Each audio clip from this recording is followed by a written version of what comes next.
Eu sou Ivânia Cavalcante, agricultora. Moro num assentamento rural, numa terra conquistada, no sertão do Ceará, Pentecoste. E desde 96, quando chegamos aqui, a maioria dos jovens, hoje até dos adultos, famílias formadas, eram crianças. Algumas outras ainda vindo para cá, na barriga da mãe, e trazendo todo o seu conteúdo de vida da família toda para a comunidade, né? Se formando essa comunidade. As brincadeiras de roda, as contações de histórias das avós, das mães, as desbulhas. Essas brincadeiras, na maioria das vezes também, as contações de histórias se passavam nas desbulhas de milho, de feijão. Então, muito vivo no presente da vida, da formação, da vida das crianças.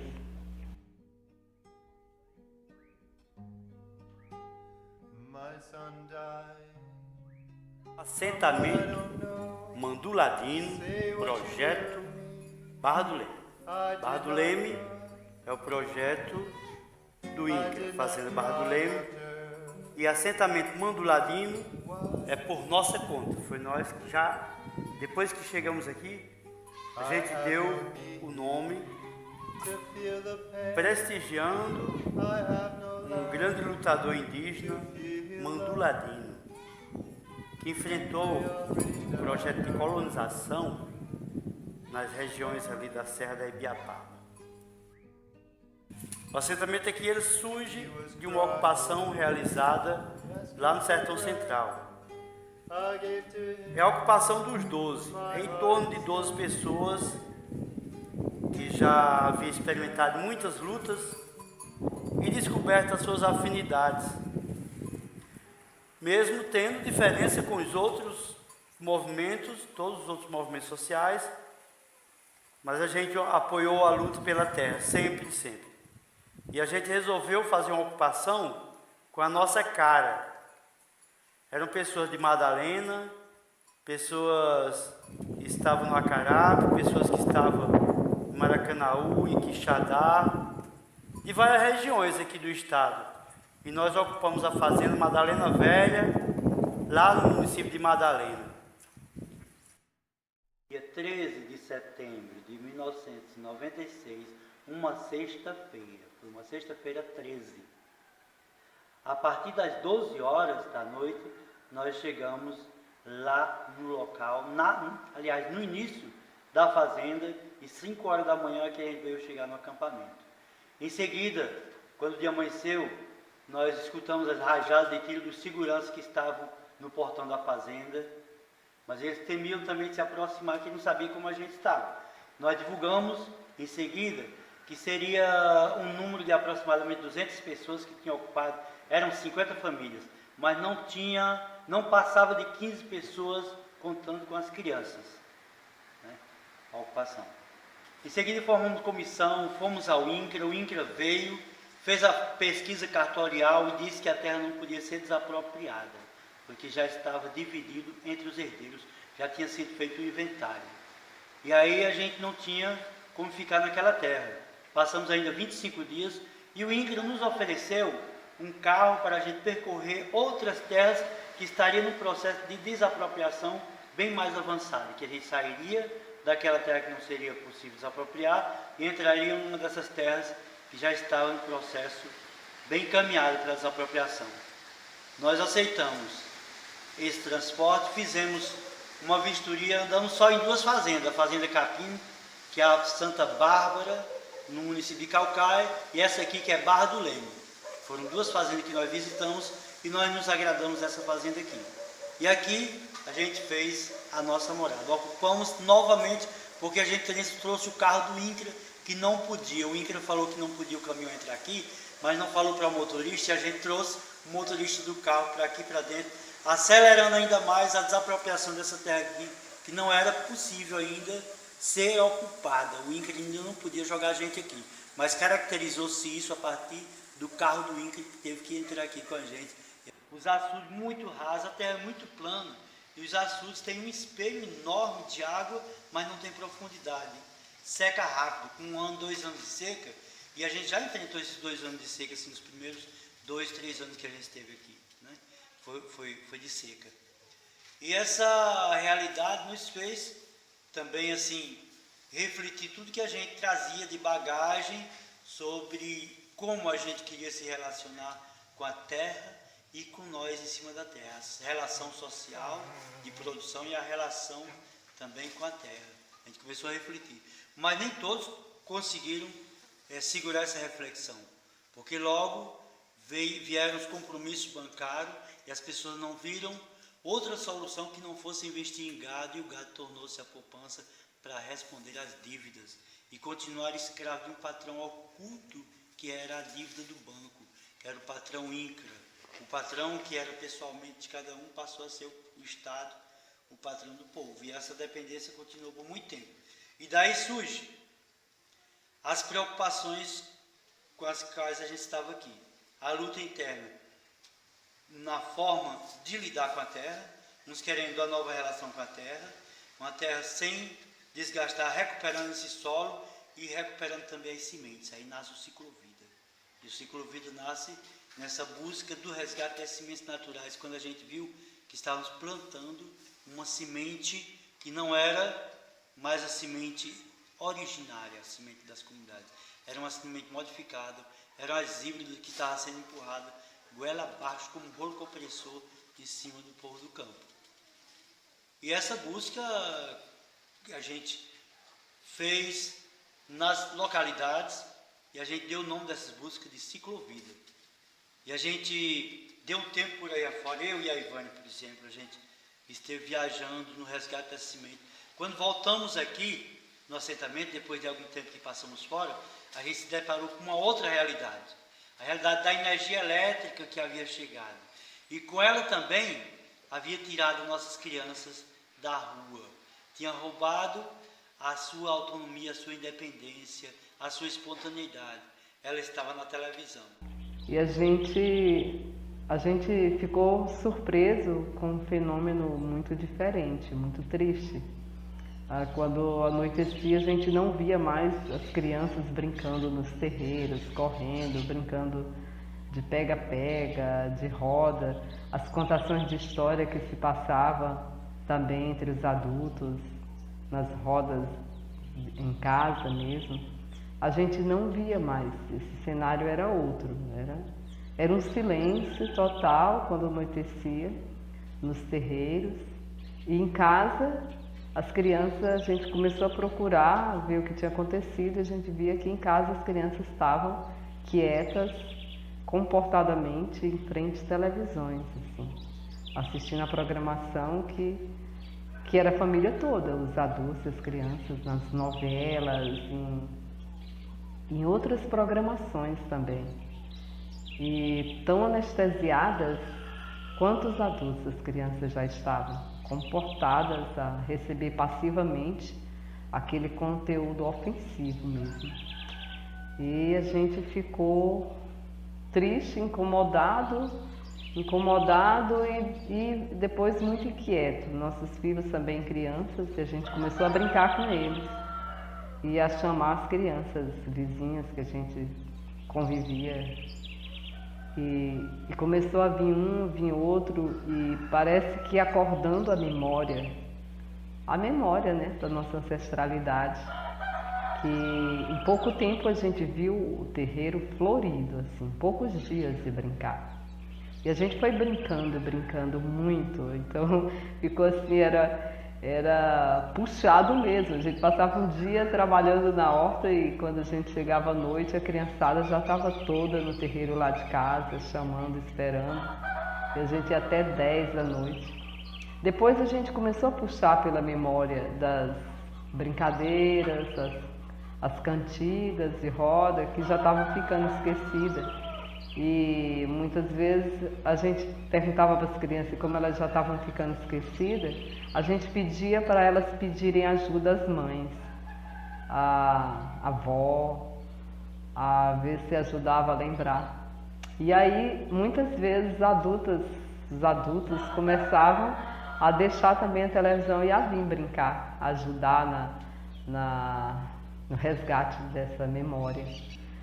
E daí a gente foi parando mais e refletindo com elas, né, nesse resgate não só daquela brincadeira, mas da história, do contexto histórico da sua comunidade de onde vinha.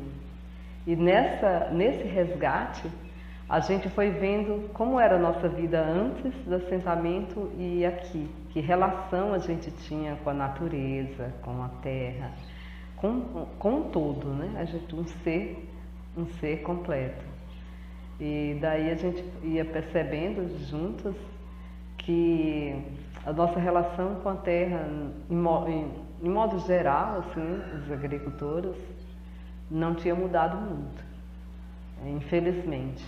A gente se dava conta que a relação com a natureza ainda queimava, fazia grandes queimadas, ainda caçava, e as crianças começaram a ficar muito inquietas com isso e começamos a refletir como podia ser diferente, como a gente podia fazer mesmo a relação de harmonia na totalidade com a terra, e não mais aquela relação que os patrões impunham, né, de ter a terra como uma fonte de lucro, de matança dos seres. E daí essa preocupação foi crescendo, e as crianças eram muitas crianças de todas as idades, crianças de 5 anos a 18 anos, todas juntas. E nessa roda a gente foi começando a ter um dia mesmo para sentar e refletir, tirar encaminhamentos, assim. E uma dessas reflexões que não podíamos mais continuar com a mesma prática, do mesmo jeito, foi tirado o encaminhamento que a gente queria falar, as crianças queriam falar isso para a comunidade, mas não sabiam como, porque era muito tímida. E temiam também o poder, a voz do adulto, dos pais. E como passar isso para a comunidade, né? E ser escutado e ser respeitado. E daí foi que saiu a ideia de fazer em forma de teatro. Mas ninguém fazia teatro, ninguém sabia fazer teatro. Bom, e aí a gente foi juntos, a gente foi fazendo uma peça mesmo sem nenhuma técnica assim aprendida, foi intuitiva mesmo.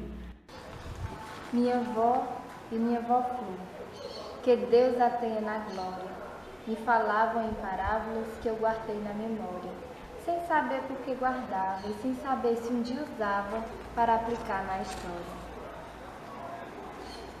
As árvores reagirão contra os golpes do machado, sairá sangue do caule, deixando o chão ensopado. Ao ser ferida, a quixaba dirá: o mundo se acaba, teu fim também é chegado. Eu sou Maíra, faço parte do Caricultura desde o início. A gente começou brincando, contando história e contando nossa própria história pra gente mesmo. A gente falar do assentamento, dos problemas que a gente via no assentamento. Assim, e eu considero o Caricultura um grupo de formação política, assim, política, ecológica. E a gente começou a partir disso, a partir de ver a nossa realidade como assentados, de pensar em que realidade a gente e os nossos pais se encontravam antes de ser assentados, né? E a nossa primeira peça foi exatamente sobre isso, que nossos pais quando trabalhavam para o patrão, trabalhava numa relação de exploração da terra, né? Como a gente conhece, era no algodão, é na broca, é na queima e na exploração mais profunda dos recursos naturais. E quando o povo virou dono da terra, quando chegaram aqui como assentados e eram donos da terra, essa relação não mudou. A relação com a terra continua a mesma. Aí a gente fez uma peça contestando isso, que a terra mudou de dono, mas não mudou de relação. Então a situação não seria muito diferente de trabalhar para o patrão, né? A situação seria bem parecida, porque numa relação onde só se explora, não tem vida, as coisas não fluem. E isso fez uma lógica muito grande na minha cabeça, assim, que a relação tinha que mudar, que a relação com a terra tinha que ser diferente. E pronto, a partir daí isso ficou na minha cabeça, assim. Claro que contestando meus pais, quando eu digo no sentido de contestar os adultos do assentamento, mas que eu trouxe para mim. Não ia falar.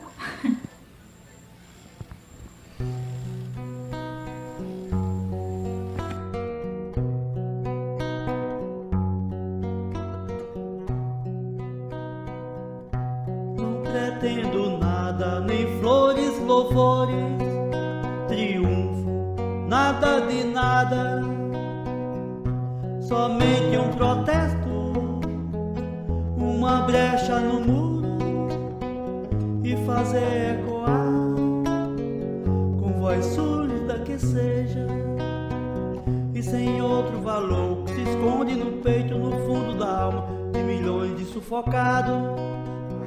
Algo por onde possa filtrar o pensamento, a ideia que puseram no cárcere. A passagem subiu, o leite acabou, a criança morreu, a carne sumiu e PM prendeu, o Dopes torturou, o deputado cedeu, a linha dura vetou, a censura proibiu, o governo entregou, o desemprego cresceu, a carestia aumentou, o Nordeste encolheu, o país resvalou, tudo dói, tudo dói, tudo dói. Com 5 anos eu já comecei, juntamente com os adolescentes, com adultos, a fazer peças de teatro que tratassem de questões políticas mesmo, assim, sobre a ecologia, sobre vários assuntos.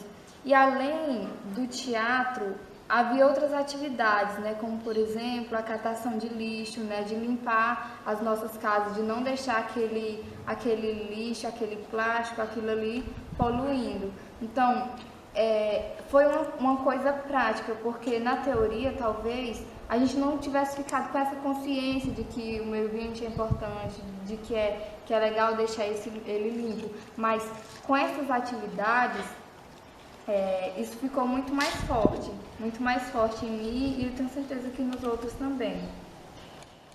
E o grupo, ele surgiu com essa necessidade de conscientizar socialmente, conscientizar politicamente e ecologicamente também as pessoas, porque aquele assentamento conquistado com tanta luta, com tanto trabalho, ele precisaria ser preservado para as futuras gerações, né? Tem um verso muito bonito que a gente colocava, né, nas nossas noites culturais, a gente falava, que era assim: dizem que somos o futuro, O futuro aqui está. O que deixaram para nós, hoje viemos buscar, né? Ele reflete bem isso, e ter esse cuidado com a terra, né? Para as futuras gerações que estão por vir. E começamos a ter oficina de teatro, começamos a participar dos festivais de cultura, festivais de arte, e ver que não estávamos sós, que no Ceará, em vários assentamentos, assim como o nosso, várias pessoas estavam se organizando também com esse objetivo de transformar socialmente, de refletir, ter uma leitura da sua realidade, refletir sobre isso e se conscientizar, né, enquanto protagonistas da sua própria história.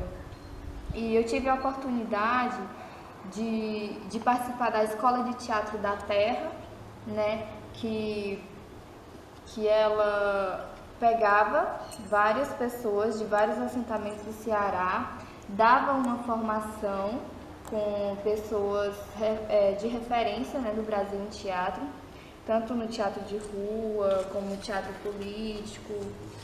E a partir disso, essas pessoas que estavam recebendo essa formação seriam multiplicadores desse conhecimento adquirido e agitadores na sua comunidade, né? Porque a gente precisava disso, de pessoas que pudessem organizar os eventos, que tivessem esse, como que fala? Essa base também teórica, não só a prática ali, né? Não só se colocar para fazer, mas pensar antes de agir. Outra coisa bem interessante que a gente fazia era conhecer a nossa vegetação, que é a caatinga, né? Conhecer a árvore e a importância dela naquele meio, naquela região, né? Dentre outras coisas, a importância também de estudar o legado de Chico Mendes, né, que foi um ecologista que lutou pela defesa da mata, né, um serigueiro. E a gente estudou ele durante 1 ano e também produziu, a partir desse estudo, uma peça de teatro falando sobre ele. Aí a gente também fez a peça sobre a educação, né? Sempre nessa ideia de contestação. A gente pensava na nossa realidade, avaliava a nossa realidade e e contestava com peças, né? A partir da realidade.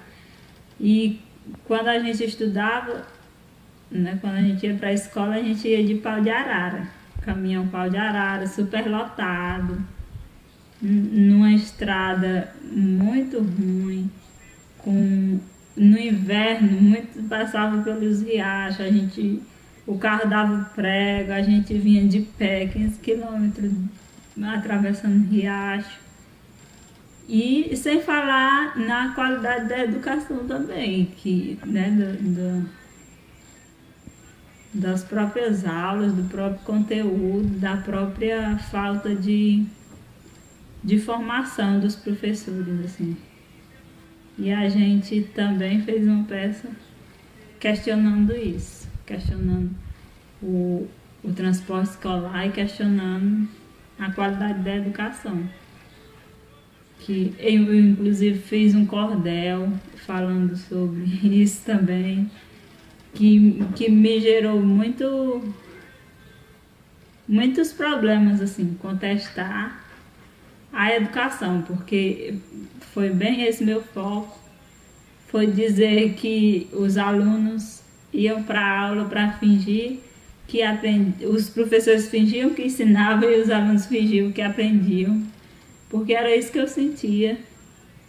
E eu acho que eu tive a resposta a essa altura, assim, quando eu apresentei meu cordel em sala de aula e o diretor disse que eu não tinha capacidade de fazer um cordel, que aquele não podia ser meu, que eu não tinha capacidade de fazer aquilo. Nós não sabíamos que tipo de teatro a gente fazia.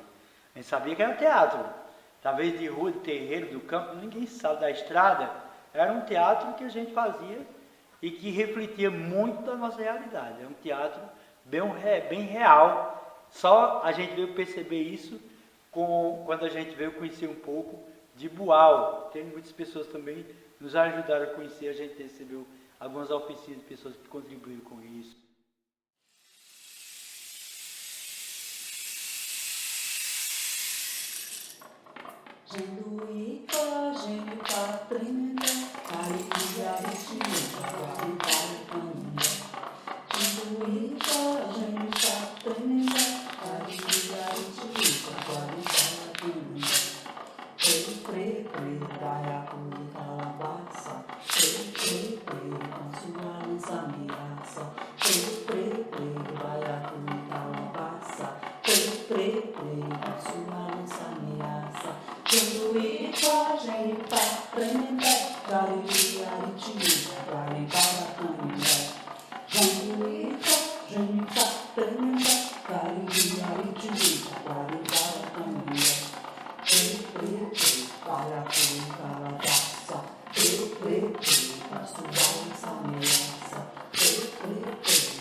Hey,